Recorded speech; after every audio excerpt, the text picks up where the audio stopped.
Sir क्या कुछ कहना चाहेंगे, क्या विषय क्या सर, दिया? सबसे पहले तो मैं आप सभी पत्रकार बंधुओं का स्वागत करता हूं कि आपने आज मेरे कहने पे समय दिया और मेरे मन की व्यथा और मेरी मंडी की अव्यवस्थाओं को सुनने का और आप बोलने का समय दिया।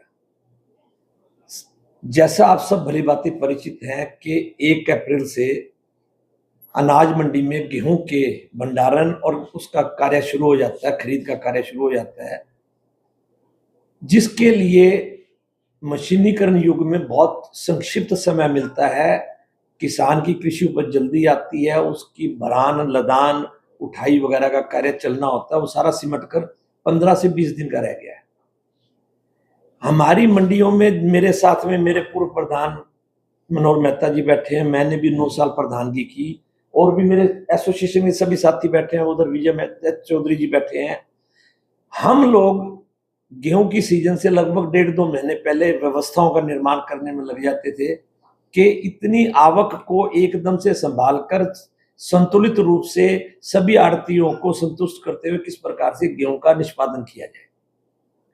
बहुत ही अचंभे और दुर्भाग्य की बात है कि हम लगभग 70-80 से अधिक आड़ती किसी विषय पे इकट्ठे हुए थे। हमने एक हमारे कुछ ग्रीवेंसीज थी मौजूदा प्रधान के प्रति, उन्होंने कुछ दुर्भावनाओं का परिचय दिया था।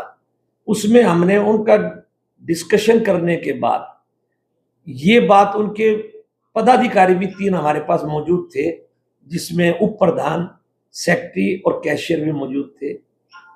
सबको हमने मैसेज दिया कि जनरल हाउस की एक मीटिंग बुलाई जाए और व्यवस्था का निर्माण करने का सबको परिचय दिया जाए कि किसको क्या जिम्मेदारी दी जाती है। इस सब के विपरीत आज तक जितने प्रधान मेरे पूर्वत हुए, मेरे साथ हुए या मेरे बाद हुए, हर सीजन, चाहे वो धान का सीजन है चाहे वो कनक का सीजन है, एक जनरल हाउस की मीटिंग का बुलाना जाता है और उसमें बैठकर सबके सुझाव लेकर एक स्वस्थ परंपरा का और एक व्यवस्था का निर्माण किया जाता है, जो कि हमारे प्रधान जी ने डिमांड करने के बावजूद सिर से बात को उतार दिया, और जिसका परिणाम ये है कि आज मंडी में त्राही त्राही मची हुई है।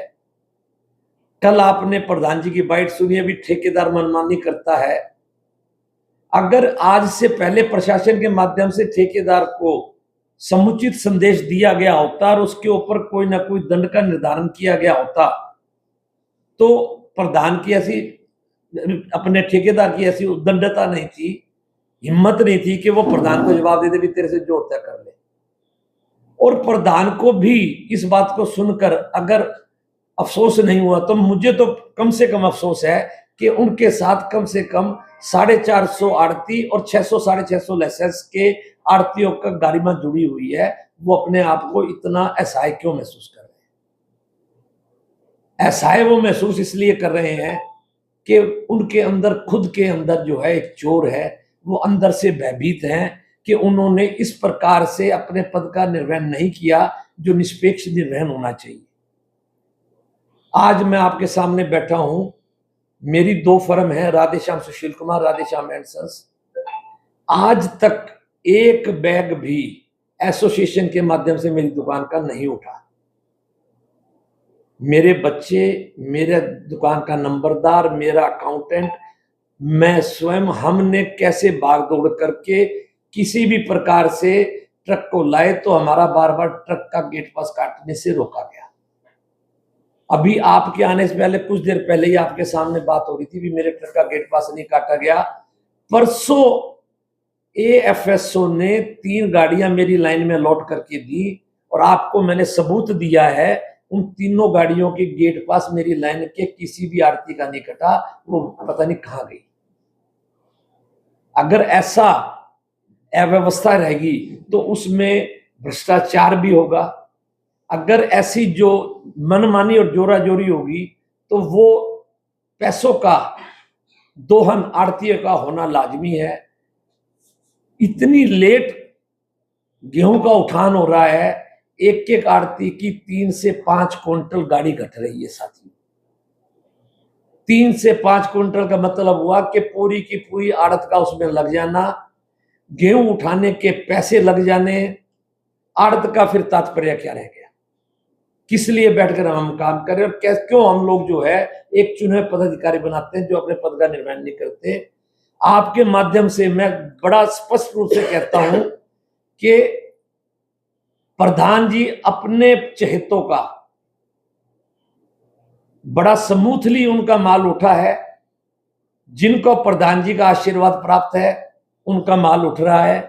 नाम बताने की बजाय मैं आपको ये बात का एक गुजारिश करूंगा कि जो भी कंसर्न एजेंसी है उनके अगर उठान के रिकॉर्ड उठाए जाएं तो आपको स्पष्ट रूप से बात निकल कर आ जाएगी कि किन फर्मों के माल जो है प्रायोरिटी बेसिस पे उठे हैं। सुरेंद्र जी, आपने कहा कि प्रधान अपने चहेतों का माल उठवा रहे हैं लेकिन आपका नहीं उठवा रहे हैं, इसके बीच की वजह क्या है? आपसे इतना द्वेष क्यों है? व्यक्तिगत द्वेष कभी मुंह से जाहिर नहीं होता भाई। व्यक्तिगत द्वेष उसके कार्यकलाप से महसूस होता है। जिस प्रकार से मेरे ट्रकों के गेट पास रोके गए, मुझे ट्रक नहीं दिए गए ट्रकों को वहां पे नहीं लगाया गया, उनको दंडित नहीं किया गया। अगर व्यवस्था में ट्रक मुझे दिए गए हैं, मेरी लाइन में दिए गए ट्रक हैं और वो मेरी लाइन में नहीं लग रहे तो उनको क्या दंड दिए गया है? तो प्रधान वो, ये तो कार्रवाई उनको करनी पड़ेगी।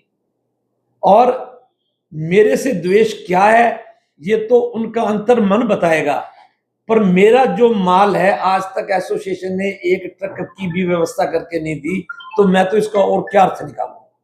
सीजन बिल्कुल एंडिंग पे है, 1 तारीख से खरीद शुरू हुई है, अब पूरा महीना होने को है। सीआईडी रिपोर्ट और जो अखबार लगातार छाप रहे हैं कि 70% जो है लिफ्टिंग हो चुकी है। आप अभी बाहर जाकर मेरी दुकान के बाहर देखो, सड़क अब भी ब्लॉक है। आज अभी 2 ट्रक उठे हैं तो कोई आपको थोड़ा दिखा होगा, पूरी मंडी में ट्रक फराटे से घूम रहे हैं और मेरी लाइन ब्लॉक है।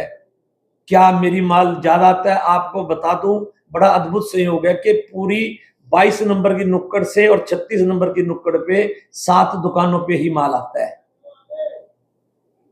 उसके बावजूद उठान की ये व्यवस्था है। आप जाके खुद उसकी फोटो खींचिए, आप खुद अवलोकन कीजिए, आपको पता लग जाएगा। सुरेंद्र जी, जिस तरह की लिफ्टिंग की व्यवस्था आप बता रहे हैं कि अनाज मंडी के अंदर कोई है और जो प्रॉब्लम्स आ रही है उसको लेकर आपने प्रधान जी से बातचीत करने का प्रयास किया कि ऐसी व्यवस्था क्या सुधार क्यों नहीं हो सकता? प्रधान जी ने आज मेरा जो ट्रक लाइन में लगा हुआ था उसको ट्रक को लेने गए तो उसके अंदर बैठे हुए आदमी को उन्होंने डांट के भगा दिया। पर उन्होंने जो है वो गेट पास मेरी ही लाइन में किसी आदमी को काट दिया। मैंने अपने बच्चे को भेजा कि बेटा तू पूछ के आ भी प्रधान जी आप हमारा नंबर ही क्यों काट रहे हो। तो उन्होंने बड़ी बदतमीजी से मेरे बच्चे के साथ बात की और उन्होंने इसको कहा भी तू होता कौन है, चल कमरे से बाहर निकल जा। नहीं, एक तरफ तो प्रधान जी कल ब्रीफिंग में कहते हैं कि मैं आड़तियों के लिए लड़ाई लड़ रहा हूँ, कल ये बात कहते हैं ठेकेदार मनमानी कर रहा है और दूसरी तरफ वो खुद इस तरह की मनमानी करेंगे, फिर व्यवस्था कैसे सर बनेगी? मुझे नहीं मालूम उनके बारे में, तो मैं उनके मानसिक व्यवस्था का क्या, उनकी मानसिक अवस्था का मैं कैसे बता सकता हूँ। मैं मेरे साथ जो घटित हुआ वो बता सकता हूँ कि वो कहते हैं आड़तियों के लिए लड़ाई लड़ रहा हूँ, वो थोड़ा सा फर्क है। वो आड़तियों से लड़ाई लड़ रहे हैं, आड़तियों के लिए लड़ाई नहीं लड़ रहे, आड़तियों से लड़ाई लड़ रहे हैं जिसमें मैं पीड़ित हूँ। मैंने अपनी व्यथा आज आपके सामने रखी है। मौके पे प्रधान है और ठेकेदार को फोन किया जाता है कि आप लिफ्टिंग नहीं करा रहे, ठेकेदार भी जवाब दे जाता है मंडी की हड़ताल कर लो, मैं नहीं है। तो जो भी ठेकेदार है अगर इस प्रकार की हिमाकत करता है, पूरी एसोसिएशन का हौसला उनके साथ है, प्रधान को आगे बढ़ के जो है पूरी इसका मुकाबला करना चाहिए। आओ हड़ताल लगाओ, धरना प्रदर्शन करो, कैसे सब साथ होंगे। हम लोग किसी व्यवस्था को तोड़ने के लिए नहीं है, व्यवस्था है ही नहीं, ये हमारा सबसे मन का दुख है। 1500 से 2000 दुकानें हैं लगभग, क्या हमारी 650 दुकान 650 दुकानें, जितनी मंडी के इतने आड़ती हैं, क्या लगता नहीं कि प्रधान को ये दिक्कत आ रही है तो आप लोगों से बातचीत करके प्रशासन को जगाया जाए भी आड़ती हमारे साथ है? वो आज तक किसी मीटिंग में प्रधान जी बुलाते ही नहीं, मीटिंग करते ही नहीं है। अपने ऑफिस में जो हमारा कार्यालय है उसमें गिने चुने लोगों के साथ विचार विमर्श होता है और उसका अपने सोच से निष्पादन करते हैं। विचार विमर्श करें। जब हम लोग थे, हमारे मनोहर जी थे, हम पूरी लाइन की एक मीटिंग बुलाकर उसमें जिम्मेदार लोगों की एक कमेटी बनाते थे और वहां का संचालन, गेहूं का उठाने का संचालन उनको दे देते थे। तो सुंदर जी, अगर आपके प्रधान सुनवाई नहीं कर रहा है तो क्या इसके ऊपर का कोई पैमाना है या कोई पैरामीटर्स हैं जिसके तहत आप अधिकारियों को अपने लिफ्टिंग की व्यवस्था को दुरुस्त कर सकते हैं? आपको लगता है ऐसा कोई सिस्टम हो सकता है? जी, इसका एक बहुत अच्छा उपाय है और आपके माध्यम से मैं ये जरूर कहना चाहूंगा कि अगर हमें प्रशासन से न्याय नहीं मिल रहा, अगर हमें हमारे चुने हुए पदाधिकारियों से न्याय नहीं मिल रहा, तो कोर्ट जो है एक सक्षम, जिस पे आस्था है पूरे हिंदुस्तान के नागरिकों की, हम और स्पेशली मैं गुजारिश करूंगा सभी आरती भाइयों से जो अपने आप को पीड़ित महसूस कर रहे हैं वो मेरे साथ जुड़े।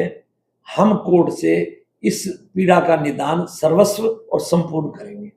आपने जो जिक्र किया कि आपका बेटा वहां गया जी, प्रधान जी के पास भी हमारी गाड़ी हमारी क्यों नहीं मिली? जी, मेरा बेटा कंडे पे गया, स्वास्थ्य कंडे पे, जहां से व्यवस्था का संचालन हो रहा था वहां प्रधान जी बैठे थे। वहां गया आपका बेटा और उन्होंने गाड़ी की मांग की, तो बता रहे हैं कि आपके बेटे की तरफ से उनको धमकी दी गई कि मैं देख लूंगा।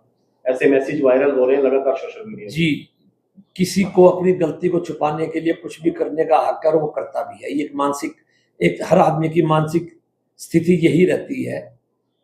मैं वहां बैठे कुछ लोग जो इस बात के सबूत भी हैं, अगर ये बात इस बात पे आती है कि मेरे बेटे ने बदतमीजी की या प्रधान ने बदतमीजी की, तो इस बात का निर्धारण का कोई उचित दंड लगा लिया जाए और मैं इस बात को सिद्ध करता हूँ कि प्रधान के साथ बदतमीजी हुई या प्रधान ने हमारे साथ बदतमीजी की। मौके पे आरती वहां मौजूद थे?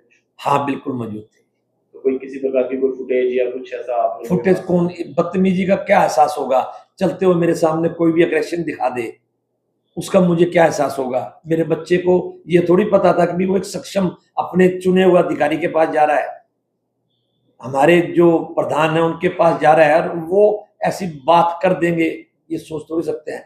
बाद में मेरे बच्चे ने अगर कुछ कहा हो उनके रिटेलिएशन में, तो वो एक स्वाभाविक मानव प्रक्रिया है जिसको कि आप लोगों को संज्ञान नहीं लेना चाहिए। अब आप चाहते क्या, आपकी मांग क्या है? क्या सर, मेरी मांग इतनी है कि जो हमारे प्रधान जी हैं वो अपने व्यक्तिगत दृष्टिकोण, व्यक्तिगत स्वार्थ को भूलकर पूरे एसोसिएशन के सभी आड़तियों को अपना प्रधान के अस्तित्व को मानते हुए उनके हित में कार्य करना चाहिए और समभाग में, सम रूप में सबका माल उठना चाहिए।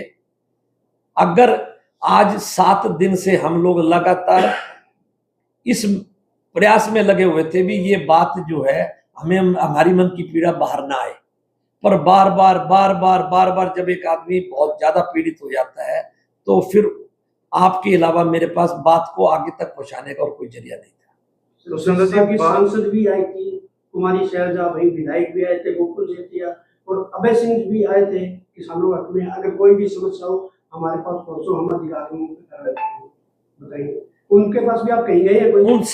उनके सब के आगमन पे मैं वहीं मौजूद था और मैंने एड्रेसल भी किया था, परंतु जो सत्तासीन लोग हैं हमारी पार्टी या जो प्रशासन, सत्ता का काम है प्रशासन को एक उचित जिम्मेदारी देना, इसमें प्रशासन का दायित्व सबसे बड़ा बनता है कि वो दी गई जिम्मेदारियों का निर्वहन करे। उसमें जो हमें प्रशासक मिले हैं उन्होंने अगर काम किया होता तो आज मैं इतना तकलीफ क्यों बोलता होता। सुरेंद्र जी, प्रधान आपकी सुनवाई कर नहीं रहा, प्रशासन आपकी सुन नहीं रहा, लिफ्टिंग की बड़ी प्रॉब्लम्स हैं, आप जैसे कि आप बता रहे हैं, तो व्यवस्थाएं मैनेज कैसे होंगी? क्या लगता है आपको, क्या सॉल्यूशन क्या निकलेगा इसका? जी, मैंने आज जो है इस एपिसोड के बाद दोबारा से एफएसओ से बात की है, राहुल जाखड़ जी से बात की है मैंने। उन्होंने मुझे आश्वासन दिया है, वो किसी मंडी में थे बाहर, कि भी मैं आके बात आपकी सुनता हूँ। अगर वो इस बात को नहीं मानेंगे तो मैं एसडीएम साहब के पास जाऊंगा, वो हमारे नोडल अधिकारी हैं। अगर फिर भी नहीं होगा तो मैं डीसी साहब के पास जाऊंगा। बहुत बड़ा ये इशू, अब तो हम लोग इस सीजन की परिणति पे हैं, पूरा होने के कगार पे हैं। ये तो एक मुझे टारगेट किया गया, मेरे बच्चे से बदतमीजी की गई, जो हमें ट्रक दिए गए वो जोन में ट्रक चल ही नहीं रहे उस लाइन में, कोई और ट्रक ले आए हम लोग तो उसकी जो है गेट पास रोक दिया जाता है। इस प्रकार से तो कोई व्यवस्था नहीं चलेगी। 3 टर्म आप भी प्रधान रहे हैं, पहले भी क्या ऐसी दिक्कतें देखने को, फेस करने को मिली? साहब, एक अद्भुत बात बताना चाहूंगा। जब मैं प्रधान था सन 2010 से लेकर 19 तक, उस समय गेहूं इस अनाज मंडी में 22 लाख से 25 लाख बैग आया करता।